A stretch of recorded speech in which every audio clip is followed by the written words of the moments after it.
Viewers, उच्चतर शिक्षा सेवा आयोग द्वारा जो असिस्टेंट प्रोफेसर के लिए एग्ज़ाम कराया गया था 2003 पोस्टों में, उसका तकरीबन सभी सब्जेक्ट्स की आंसर की आ गई हैं। यहाँ पर मैं बात कर रही हूँ अर्थशास्त्र विषय की आंसर की।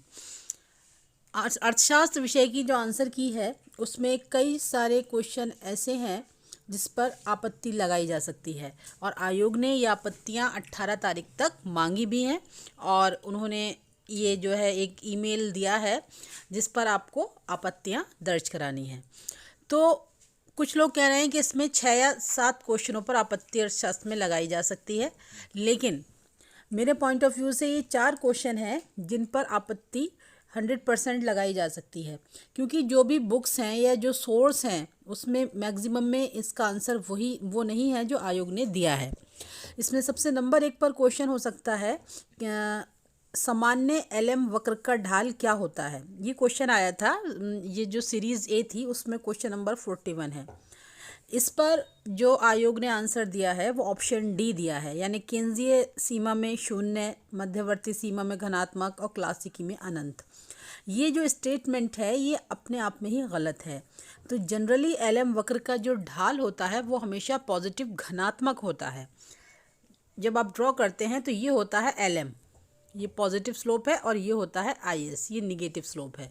तो जनरली LM वक्र का जो स्लोप है वो हम पॉजिटिव ही होता है। पहला क्वेश्चन तो ये है जिस पर के आपत्ति जो है वो दर्ज कराई जा सकती है। इसके बाद एक दूसरा क्वेश्चन है, इसमें अगला क्वेश्चन है कि किसी देश के भुगतान संतुलनों में डेबिट प्रविष्टि कौन सी है। तो देखिए, डेबिट या क्रेडिट केवल आप इसको जो करेंसी है उसी के आधार पर नाप सकते हैं आसानी से। जब हमारे यहाँ से जो पैसा अगर बाहर से आ रहा है तो क्रेडिट है, और हमारे यहाँ से अगर बाहर जा रहा है तो वो डेबिट है।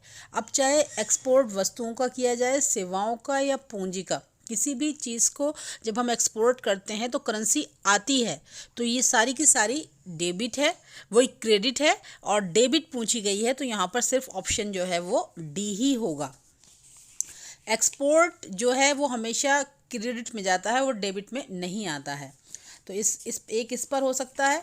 और जो इसके बाद एक और क्वेश्चन इसमें है कि विकास संभव नहीं है, तो जो आयोग ने आंसर दिया है वो है मुद्रास्फीति के बिना।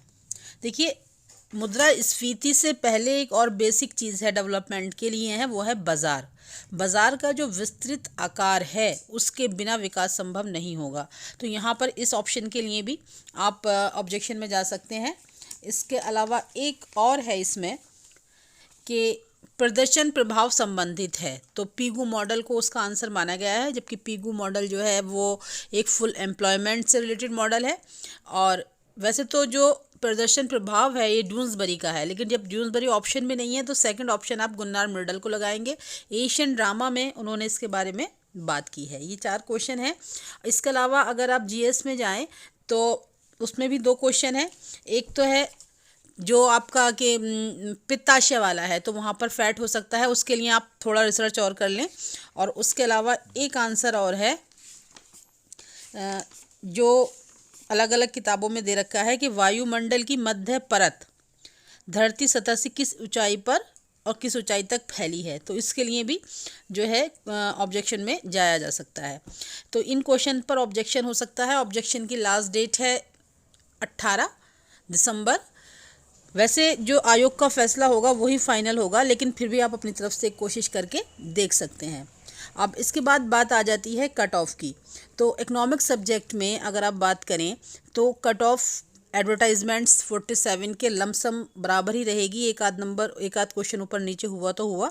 रीज़न ये है कि उस टाइम 33 सीट्स थी और आज 100 सीट्स हैं, तो कट ऑफ बहुत ज़्यादा ऊपर नहीं जाएगी। जो 47 एडवर्टाइजमेंट में थी उसी के आसपास इस बार की कट ऑफ भी जाकर रुकेगी। ये कट ऑफ की बात चल रही है इंटरव्यू कॉल के लिए, यानी जितने क्वेश्चंस पर एडवर्टाइजमेंट 47 के लिए इंटरव्यू कॉल हो गई थी उतने ही क्वेश्चंस पर इस बार भी इंटरव्यू कॉल हो जाएगी।